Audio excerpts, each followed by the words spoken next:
मुझे आने वाला समय आपके हाथ में देती हूँ यीशु के नाम से।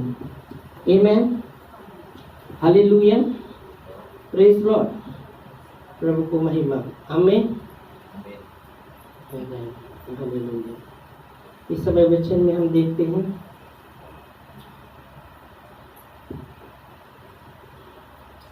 वचन कहता है, दावीद राजा कहता है, जो मुझे दुख हुआ ना वो अच्छे के लिए ही हुआ। जो मेरे जीवन में दुख हुआ ना वो मेरे भलाई के लिए ही हुआ, क्योंकि उसके द्वारा तेरे नियम को मैंने सीख लिया है। आमेन। जो भी मुझे दुख हुआ वो मेरे भलाई के लिए हुआ, क्योंकि उसके द्वारा तेरे नियम को मैंने सीख लिया है। आमेन, हालेलुया, प्रेज गॉड। अगर मेरे जीवन में अगर दुख नहीं होता तो मैं तेरे नियम को नहीं जानता था, तेरे भलाई को नहीं जानता था। अगर मेरे जीवन में जो दुख हुआ है मेरे भलाई के लिए हुआ, क्योंकि उसके द्वारा मैंने तेरे नियम को सीखा है, मैंने तेरे नियम को जाना है, मैंने तुझे जाना है। आमेन, हालेलुया। बाइबल स्पष्ट कहती है, जब आदम और हवा के विषय में, जब तक उन्होंने वो फल नहीं खाया था उनको कोई कष्ट नहीं था, कोई कष्ट कुछ भी नहीं था, उनको कष्ट या तकलीफ कुछ भी नहीं था। वो प्रभु की उपस्थिति में रहते थे, पूरा कष्ट विष्ट नहीं था। जब उन्होंने आज्ञा का उल्लंघन किया, सांप ने उनको बहकाया और वो फल हवा ने तोड़ा, जो प्रभु ने कहा था कि मत खाना, बीच में जो भले बुरे का ज्ञान देने वाला फल मत खाना, सब खा सकते पर वो नहीं खाना। पर सर्प ने उनको बहकाया और वो हवा ने तोड़ा, खुद भी खाया और आदम को, अपने पति को भी दिया। और बाइबल कहती तब से आप देखेंगे तो परमेश्वर ने मनुष्य को कहा, तू कष्ट कर, तू मेहनत करेगा, भूमि में काम करेगा और भूमि तुझे वहाँ का गए, वहाँ अनाज और कांटे मीठे भी लेंगे और आकर जाके तू मिट्टी में मिल जाएगा। तो तब से आप देखेंगे तो हर एक मनुष्य के जीवन में कष्ट या तकलीफ शुरू हो गए। तब से बाइबल की पृथ्वी भी दुख से कहरा रही है। आज आप देखेंगे कि पृथ्वी जो है पृथ्वी की जो सृष्टि है वो भी दुख से कर रही, वचन कहता है। और इसलिए फिर भी आप देखेंगे तो दावीद कहता है, जो मुझे दुख हुआ वो मेरे भलाई के लिए हुआ, उसके द्वारा मैंने तेरे नियम को जाना, तुझे जाना है। आमेन, हालेलुया। जब हमारे जीवन में भी दुख से, हम जब कष्ट से दुख से जाते हैं, हमें याद रखना है वो हमारे भलाई के लिए होगा, क्योंकि परमेश्वर का वचन है। जब हम कष्ट से, बाइबल कहती है, प्रभु का वचन कहता है इब्रानियों 13:5 में कि मैं तुम्हें कभी नहीं ठुकराऊंगा, कभी नहीं छोड़ूंगा। मतलब उस दुख से भी जब हम जा रहे तो प्रभु का वचन है, मैं तुम्हें नहीं छोड़ूंगा। आमीन। जब हम इससे जा रहे फिर भी प्रभु का वचन है, मैं तुम्हें कभी नहीं छोड़ूंगा, कभी नहीं ठुकराऊंगा। इब्रानी के 13:5 में लिखा गया है कि मैं तुम्हें कभी नहीं छोड़ूंगा, कभी नहीं ठुकराऊंगा। Praise God, hallelujah, hallelujah. हम जब दुख से जाते उस समय भी परमेश्वर हमारे संग रहेगा। जब हम कष्ट से जाते तभी परमेश्वर हमारे साथ रहेगा। जब हम परीक्षा से जाते फिर भी परमेश्वर हमें सामर्थ देगा उस परीक्षा में भी। Hallelujah, praise Lord. इसलिए बाइबल कहती है, इसलिए बाइबल में यह वचन दावीद कहता है, जो मुझे दुख हुआ वो मेरे भलाई के लिए हुआ, उसके द्वारा मैंने तेरे नियम को सीखा है, उसके द्वारा मैंने तुझे जाना है। आमेन, हालेलुया, प्रेज गॉड, प्रभु को महिमा। और इसलिए बाइबल भजन 23 में हमने गए बार में देखा, चाहे मैं घोर अंधकार की तरह से क्यों ना गुजरूं फिर भी तू मेरे संग रहता है। मतलब ऐसे दुख से, परेशानी से मैं क्यों ना गुजरूं फिर भी तू मेरे संग रहता है। तेरे सोटे से, तेरे लाठी से मुझे शांति मिलती है। आमेन, हालेलुया। परमेश्वर जब हम दुख से जाते, परेशानी से जाते, तकलीफ से जाते, फिर भी परमेश्वर हमको नहीं छोड़ता, फिर भी हमें वो नहीं छोड़ता। वो हमें सहाय करता है उस परेशानी में, कष्ट में वो हमें सहाय करता है, हमें नहीं छोड़ता। इसलिए दावीद कहता है कि चाहे मैं घोर अंधकार की तरह से क्यों ना गुजरूं, फिर भी हानि से नहीं डरूंगा, क्योंकि तू मेरे संग रहता है। तेरी सोटे, तेरी लाठी से मुझे शांति मिलती है। आमीन। और वही दावीद कहता है, जो मुझे दुख हुआ वो मेरे भलाई के लिए हुआ, क्योंकि उसके द्वारा मैंने तेरे नियम को, तेरे व्यवस्था को मैंने सीखा है, तेरे नियम को मैंने सीखा है। Praise God, hallelujah, hallelujah. और इसलिए परमेश्वर का वचन हमें यही कहता है, दावीद यही कहता है कि वो मेरे भलाई के लिए हुआ है, वो मेरे भलाई के लिए हुआ है। अगर मेरे को दुख नहीं होता तो मैं तेरे को नहीं जानता, तेरी भलाई को मैं नहीं जानता था। और इसलिए जो भी मेरे लिए, जो भी दुख हुआ मेरे भलाई के लिए हुआ, जो भी तुम्हें तकलीफ हुआ वो मेरे भलाई के लिए हुआ, तो उससे मैंने तुझे जाना है। आमीन, हालेलुया। तो आज हर संसार में आप देखेंगे कोई ना कोई, हर एक व्यक्ति, हर एक जीवन जो जी रहे, हर एक व्यक्ति कष्ट में, परेशानी में है, दुखों में है। हर एक व्यक्ति, ऐसा कोई नहीं बोल सकता कि मैं दुख में नहीं हूँ या कष्ट में या परेशानी में नहीं हूँ। हर एक के जीवन में परेशानी आती है, हर एक के जीवन में कष्ट आते, बहुत से ऐसी बातें आती रहती है, तकलीफ आती रहती है। पर परमेश्वर का वचन हमें एक उम्मीद देता है कि जब हमारे जीवन में कष्ट आता है, तकलीफ आती है, परेशानी आती है, फिर भी वो परमेश्वर हमें नहीं छोड़ता। आमीन। फिर भी वो परमेश्वर हमारे संग रहता है। इसलिए वो कहता है, इसलिए वो वचन में लिखा है, क्या हो सकता है कि एक माँ अपने छोटे बच्चों को दूध पिलाना भूल सकती है या उसको भूल सकती है? हाँ, हो सकता है वो भूल सकती है, पर मैं तुम्हें कभी नहीं भूलूंगा। यशायाह 51 के 15 और 16 वचन में लिखा गया है, क्या हो सकता है एक माँ अपने बच्चों को, छोटे बच्चों को दूध पिलाना भूल सकती है और उस पर दया करना छोड़ सकती है? हाँ, हो सकता है वो दूध पिलाना भूल सकती है, उस पर दया करना छोड़ सकती है, पर मैं तुम्हें कभी नहीं भूलूंगा। देखो वचन क्या कहता है, यशायाह 51 के 15 और 16 वचन में पढ़ सकते हैं।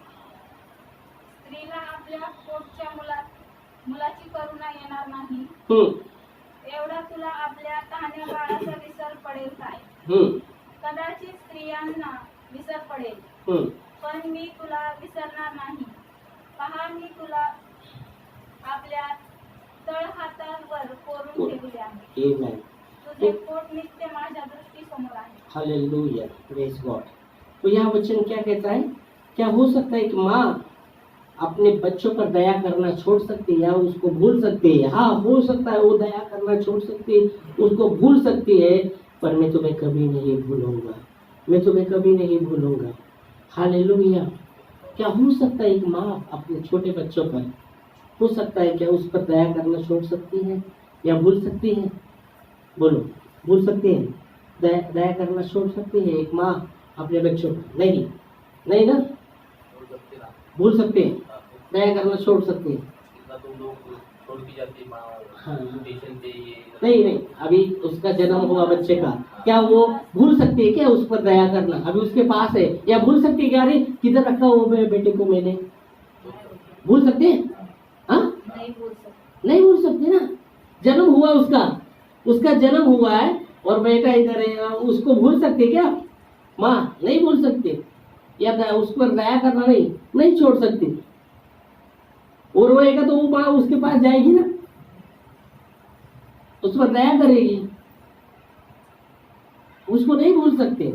आप देख सकते हैं, जैसे तुम जो वो अलग एंगल हो गए, जो लोग बच्चों को फेंक देते हैं या वो अलग एंगल हो गए। पर यहाँ आप देखेंगे तो माँ अपने बच्चों को नहीं भूल सकती या उस पर दया करना नहीं छोड़ सकती।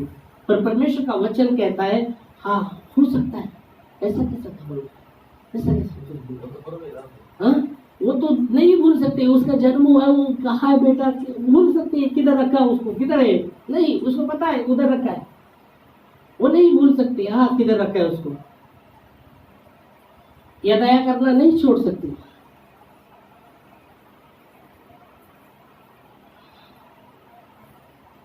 एक दास बोल रहा था, माँ बोल सकती बच्चे को, लेकिन मैं तुम्हें वो क्या, एक दास क्या बोल रहा था बोल सकती। हाँ, माँ के विषय में? हाँ, वो बोल रहा था फुलात फूल जायचे आणि जगात प्रेम आईचे।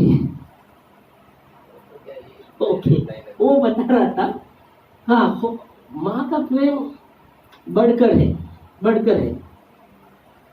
समझ में आ रहा है? वो बोल रहा था फूल में फूल वो जाएगा और जगह प्रेम आएगा। फिर उसने ये भी बोला जैसा शारों के विषय में, शारों गुलाल के विषय में और प्रभु के प्रेम के विषय में भी उसने बोल दिया।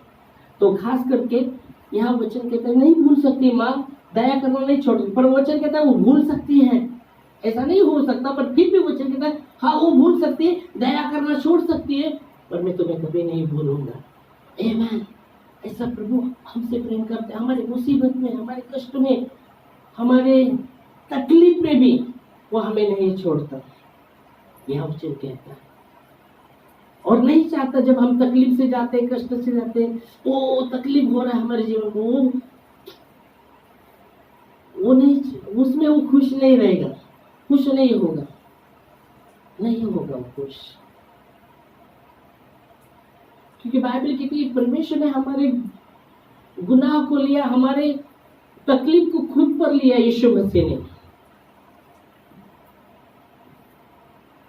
हमारी चंगाई के लिए 39 कोड़ों के फटके उसने खाए हैं, हमारी शांति के लिए उसको मुकुट डाला गया है काटेरे का।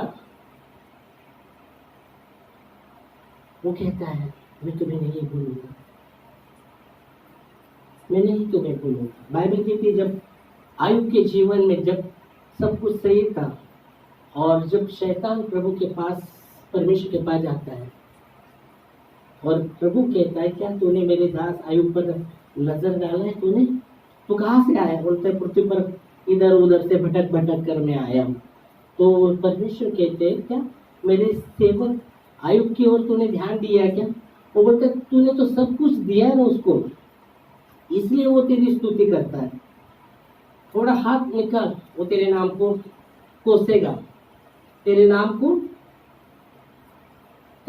कोसेगा।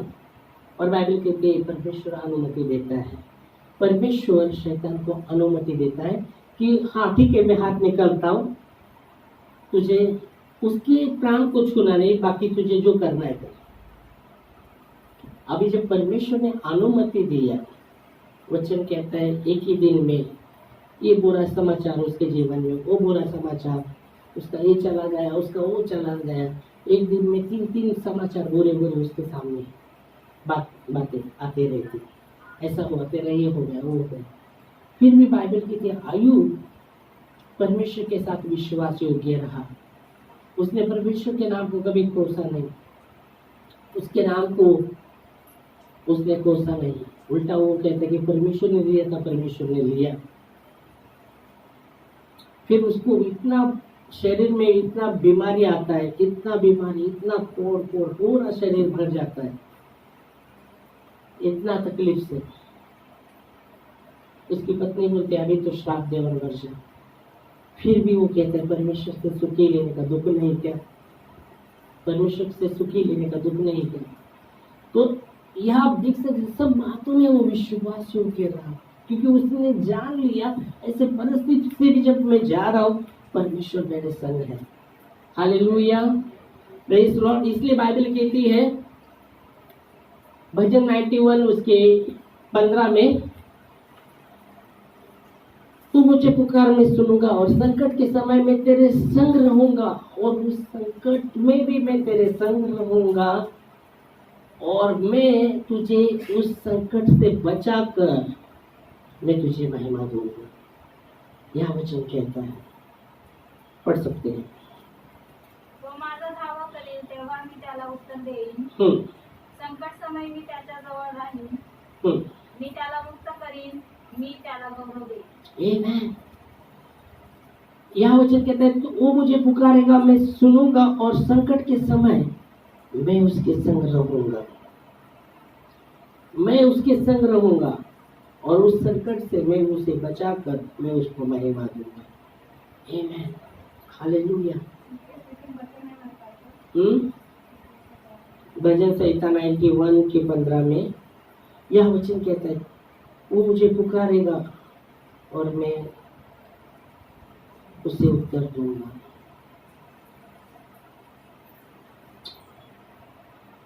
वो मुझे पुकारेगा, संकट के समय में उसके संग रहूंगा और उस संकट से मैं उसे बचाऊंगा, मैं उसे महिमा दूंगा। Hallelujah, praise Lord. और यहाँ दावीद ने वो जान लिया था और इसलिए वो कहता है, उसने प्रभु के नाम को कोसा नहीं, कभी परमेश्वर के नाम को उसने कोसा नहीं। जो भी तकलीफ से उगाया उसने जान लिया, उस तकलीफ में भी परमेश्वर मेरे संग है, प्रभु मेरे संग है। और बाइबल कहती है परमेश्वर हमें कभी नहीं छोड़ता, प्रभु हमें कभी नहीं छोड़ता। इसलिए वहाँ यशायाह में लिखा गया, क्या हो सकता है? हाँ, हो सकता है, पर मैं तुम्हें कभी नहीं भूलूंगा, मैं तुम्हें कभी नहीं भूलूंगा। हालेलुया, मैं कभी नहीं छोड़ूंगा। उसका वचन है, उसका वचन है।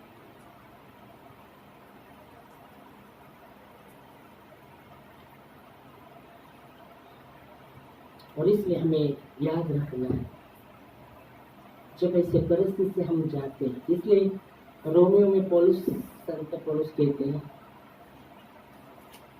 आशा में आनंदित रहो,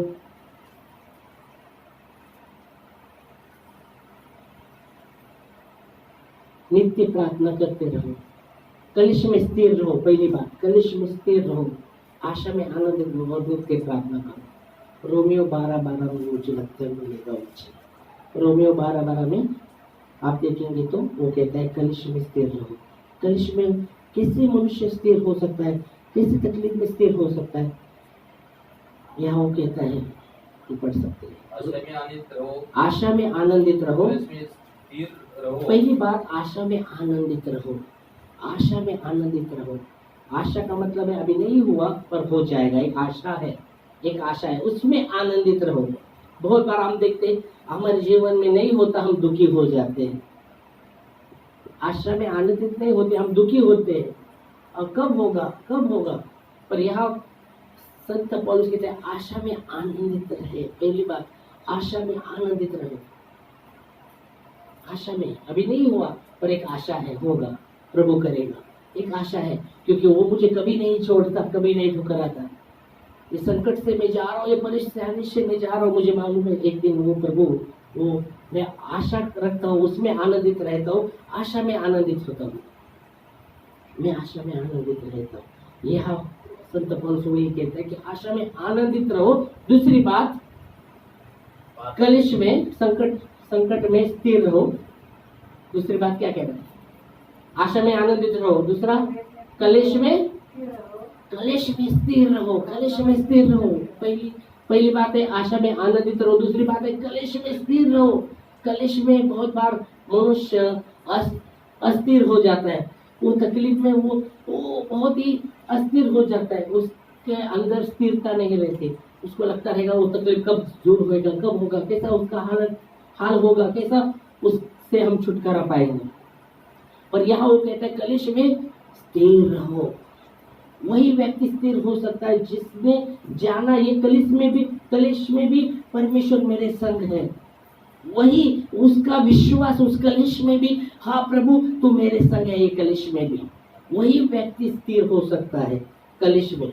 नहीं तो बहुत बार आप देखेंगे कलिश में मनुष्य अस्थिर हो जाता है और वो सोचते लगता है कि ये इसका हाल कैसा है, इसका उत्तर क्या है, ये कलिश से कभी हमको छुटकारा मिल सकता है, ये कलिश से हमें कभी, वो मन उसका स्थिर नहीं रहता। पर वो व्यक्ति का मन स्थिर रह सकता है जो उसने जान लिया ये कलिश में भी मेरा प्रभु मेरे साथ है। आमीन। इसलिए वचन कहता है याकूब 1:12 में, क्या ही धन्य है वो मनुष्य जो परीक्षा के समय स्थिर खड़ा होता है, वही खड़ा निकलकर जीवन का मुकुट पाता है, जिसकी प्रतिज्ञा परमेश्वर अपने प्रेम रखने वालों के लिए किया है। कलिश में स्थिर रहो। तो याकूब 1:12 में लिखा गया है, क्या ही धन्य है वो मनुष्य जो परीक्षा के समय क्या रहता है, स्थिर रहता है। वही खरा निकलकर जीवन का मुकुट पाता है, जिसकी प्रतिज्ञा परमेश्वर ने अपने प्रेम रखने वालों के लिए की है। पढ़ेंगे ये वचन, पढ़ो। जो माणूस परीक्षेत टिकतो तो धन्य. जो माणूस परीक्षा टिकतो तो धन्य. तो कसा टिकणार परीक्षामध्ये? जिसने जाना इस परीक्षा में भी मेरा प्रभु मेरे संग है, वही स्थिर हो सकता है उस परीक्षा में। जैसा वचन कहता है कि मैं तुम्हें कभी नहीं छोड़ूंगा, और उसने जान लिया ये संकट में, ये परेशानी में, ये दुख में, ये परीक्षा में मेरा प्रभु मेरा साथ है, मुझे अकेला नहीं छोड़ा, पर मेरा प्रभु इस परीक्षा में, इसमें संकट में मेरे संग है, वही स्थिर रह सकता है, न कि दूसरा, न कि दूसरा, न कि दूसरा।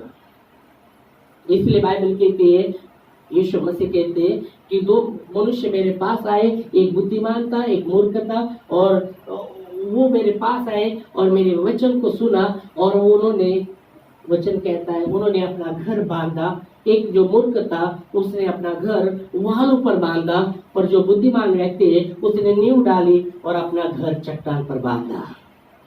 और वचन कहता है कि जब तब तूफान आया, आंधी चली, और वो दोनों घर को लगी। तूफान आया, ऐसा नहीं कहा गया कि तूफान नहीं आया। तूफान आया, आंधी चली, और ऐसा नहीं लिखा कि मूर्ख के ही घर को लगी, मूर्ख के घर को लगी, बुद्धिमान के घर को नहीं लगी। बाइबल की दोनों घर को लगी, आंधी तूफान चला, दोनों घर को लगा। और बाइबल की मूर्ख का घर टूटकर चकनाचूर हो गया, क्योंकि उसका जो घर जो बांधा था वो वालों पर बांधा था। पर बुद्धिमान के भी घर को जब आंधी तूफान लगा, पर उसका घर टूटा नहीं, क्योंकि उसने अपना घर को चट्टान पर बांधा था। उसने जाना था इस आंधी तूफान में मेरा परमेश्वर मेरे संग है। मेरा फाउंडेशन, वो घर का फाउंडेशन जो चट्टान है, वो यीशु मसीह को दर्शाता है। उसने जाना था ये घर का चट्टान मेरा यीशु मसीह है। और जब आंधी चली, तूफान चला, वहां नहीं कहा कि आंधी तूफान वो घर को नहीं लगा, बुद्धिमान के घर को नहीं लगा, उसके भी घर को लगा, पर वो टूटा नहीं, क्योंकि वो आंधी तूफान में वो चट्टान, वो घर का चट्टान जो यीशु मसीह था, उसको भी लगा, पर उस घर में यीशु मसीह था। Hallelujah, praise Lord. इसलिए मूर्ख का विषय जब लिया गया तो वो वचन मेरे पास आता है, वचन सुनता है और भूल जाता है या छोड़ देता है। और जो मेरे पास बुद्धिमान आता है, वचन सुनता है, वैसे ही करता है, वो अपना घर चट्टान पर बांधता है। और इसलिए वहां भी आंधी तूफान चला लगा, वो टूटा नहीं। आंधी तूफान किसको दर्शाता है? समस्या को दर्शाता है, तकलीफ को दर्शाता है आंधी तूफान। पर उस आंधी तूफान में भी प्रभु उसके साथ था। Hallelujah, praise Lord. और यहाँ वचन वही कहता है कि क्या ही धन्य है वो पुरुष, याकूब 1:12 में, क्या ही धन्य है वो पुरुष। क्या वचन पढ़ा हमने? क्या ही? जो माणूस परीक्षेत टिकतो तो धन्य. जो माणूस परीक्षा टिकतो तो धन्य. क्या ही धन्य है वो पुरुष जो परीक्षा के समय स्थिर खड़ा होता है. कारण आपल्यावर प्रीती करणाऱ्यांना प्रभूने देव केलेला जीवनाचा मुकुट परीक्षेत उतरल्यावर त्याला मिळेल. आमेन. इसलिए वो दाऊद कहता है कि मुझे जो दुख हुआ वो मेरे भलाई के लिए हुआ, उसके द्वारा तेरे नियम को मैंने सीखा है. यह वचन कहता है जेव्हा परीक्षेत उतरले जीवनाचा मुकुट मिळतो. जब तक उसमें नहीं गुजरते तब तक जीवन का मुकुट, जब तक उस परीक्षा में जैसे हम जाते, उस तूफान से जाते, जब तक उसमें उतरते तब तक जीवन का मुकुट नहीं पाते. खरा निकल कर जीवन का मुकुट नहीं पाएंगे, उसमें उतरना ही पड़ेगा. खुद यीशु मसीह खुद उस आग से गए, आंधी से नहीं बोलूंगा, आग से गए हैं। Hallelujah, praise Lord. और इसलिए हमें याद रखना है, जब हम ऐसे परीक्षा से, ऐसे संकट से, जब परेशानी से गुजरते, फिर भी हमें याद रखना है कि परमेश्वर हमारे संग है। उस परेशानी में भी प्रभु हमारे संग है, वो नहीं छोड़ता। उसने कहा मैं तुम्हें कभी नहीं छोड़ूंगा, कभी नहीं ठुकराऊंगा। आमीन, हालेलुया, प्रेज लॉर्ड। और वो वचन कहता है भजन 90:15 में कि तू मुझे पुकार, मैं सुनूंगा, और संकट के समय में तेरे संग रहूंगा। उस संकट से मैं तुझे बचाऊंगा और मैं तुझे महिमा दूंगा, क्योंकि तूने उस संकट में भी अपना भरोसा मुझ पर रखा है। उस परेशानी में भी तूने अपना भरोसा मुझ पर रखा है, इसलिए मैं उस संकट से, उस परेशानी से मैं तुझे बचाऊंगा। आमीन, हालेलुया। जब परेशानी से, तूफान से हम जाते, हमें याद रखना है हमारा भरोसा यीशु मसीह ही होना है। हमारे विश्वास को हमें स्थिर करना है, उस पर लगाकर हमारे विश्वास को डगमगाना नहीं, स्थिर रहना है। इसलिए बाइबल कहती है, जब शद्रक मेशक अबेदनगो, जब राजा कहता है इसके सामने झुको, नहीं झुकते, तो वो झुंझला कर उठता है और 7 पट भट्टी को तपाता है और बोलता है कौन है तुमको बचाने वाला इस आग से? कौन बचाने वाला है? वो बोलते जिसकी उपासना हम करते वो बचा भी सकता है ये आग से भी, अगर नहीं भी बचाया फिर भी हम नहीं झुकेंगे तेरे टैचू के सामने। ये विश्वास उनका था। और बाइबल कहती जब उनको डाला गया, जो डालने वाले वो जल के मर गए, और ये वो आग में पूरी रीति से उनके बंधन टूट गए, बांधे हुए थे, वो बंधन टूटे गए और घूम रहे थे, वचन कहता है। और खुद परमेश्वर का पुत्र उस आग में उतर कर आया। राजा देखता है, अरे हमने तो 3 लोग डाले थे, ये चौथा उसमें कौन है? उसका स्वरूप परमेश्वर के पुत्र के जैसा है। वो प्रधान जोड़ता है, हाँ हमने 3 लोग डाले थे, ये चौथा व्यक्ति खुद यीशु मसीह उस आग में उतरा था। हालेलुया, उनके साथ, प्रेज गॉड, हालेलुया। जब राजा ने उनको बाहर बुलाया ना, वो आए, तो वचन कहता है वो आग का उनको लो भी नहीं लगा था, उनके बालों को भी लो नहीं लगा था।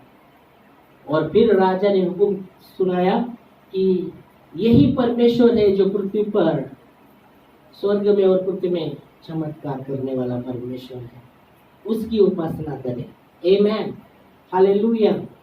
तो धन्यवाद देंगे इस वचन के लिए। जो भी प्रभु हमारे जीवन में करेगा, ये विश्वास करना वो हमारी भलाई के लिए ही करेगा। आमीन, हालेलुया, प्रेज लॉर्ड।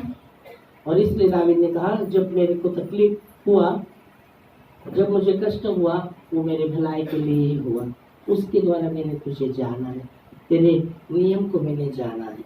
आमीन। इस समय हम खड़े होंगे प्रार्थना में। Thank you lord, thank you master. धन्यवाद देते खुदा आपके वचनों के लिए, धन्यवाद देते हैं प्रभु, धन्यवाद देते जब जिस परिस्थिति से हम जाते प्रभु, आपका वचन है कि आप हमें कभी नहीं छोड़ते, कभी नहीं ठुकराते खुदा। धन्यवाद देते खुदावंत परमेश्वर, उस परिस्थिति में भी आप खुद हमारे संग रहते हैं राजा। ओ प्रभु जी धन्यवाद देते खुदा, ओ धन्यवाद देते हैं। Hallelujah, hallelujah, thank you lord, thank you Jesus. आपके विश्वास योग्यता के लिए हम धन्यवाद देते हैं। ओ प्रभु जी धन्यवाद देते आपके वचनों के लिए। धन्यवाद यीशु अच्छा, धन्यवाद यीशु अच्छा। Thank you lord, thank you lord. धन्यवाद यीशु, धन्यवाद यीशु।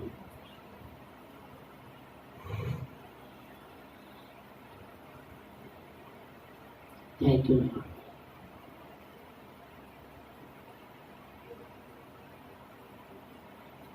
यीशु मेरे तू मेरा प्रभु, देता है तू जीवन का साथ।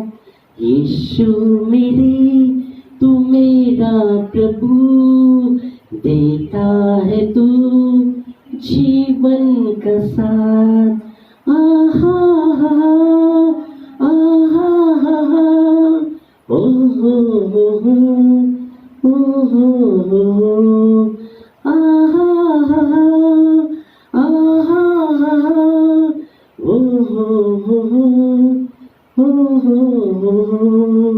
यीशु मेरे तू मेरा प्रभु, देता है तू जीवन का साथ।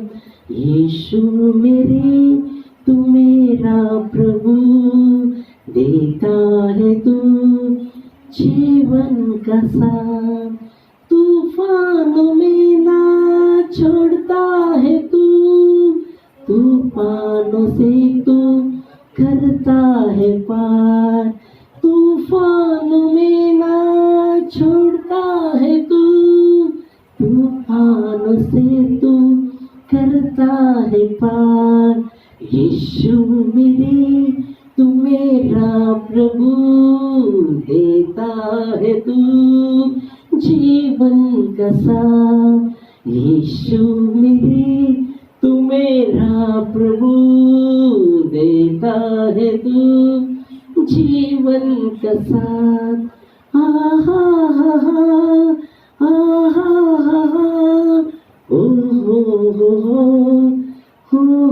हो, आहा हा हा, आहा हा हा, ओ हो। यीशु मेरे तू मेरा प्रभु, देता है तू जीवन का साथ। धन्यवाद देते जो भी तूफानों से जा रहे प्रभु, समस्या से जा रहे हर एक प्रभु, उनके लिए भी प्रभु धन्यवाद देते प्रभु जी। आप हमारे संग हैं और उस तूफानों से, उस परेशानी से भी आप हमें वो अद्भुत तरीके से बाहर निकालने वाले परमेश्वर हैं। क्योंकि प्रभु जी आपने हमारे चंगाई के लिए 39 कोड़ों के फटके खाए हैं और आपके 39 कोड़ों के फटके के द्वारा हम यीशु मसीह के नाम से चंगे हुए हैं। हाँ प्रभु जी, धन्यवाद प्रभु।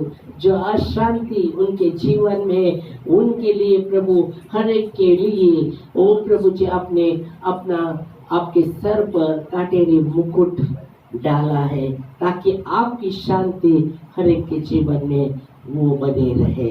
हाँ प्रभु यीशु मसीह, धन्यवाद देते रचा, धन्यवाद देते प्रभु यीशु रचा। आपने हमारे श्रापों के लिए आप खुद शापित बने और हमें व्यवस्था के श्राप से आपने छुड़ाया है प्रभु। हाँ प्रभु यीशु मसीह, धन्यवाद देते खुदा। हम आपकी स्तुति करते, आपकी प्रशंसा करते हैं, क्योंकि प्रभु आप हमें कभी भूलते नहीं, आप कभी हमें छोड़ते नहीं। ओ प्रभु जी, आपके वचन में लिखा गया है दानियल 9:9 में, ओ हम अगर फिर भी गए फिर भी वो क्षमा और दया, ओ दया सागर और क्षमा की खान है। ओ धन्यवाद देते खुदा आपके प्रेम के लिए, धन्यवाद देते यीशु राजा। हर एक को आपके हाथों में हम देते प्रभु, और हर एक के लिए प्रार्थना करते यीशु के नाम में, उनके जीवन में, परिवार में आपका सुख शांति चंगा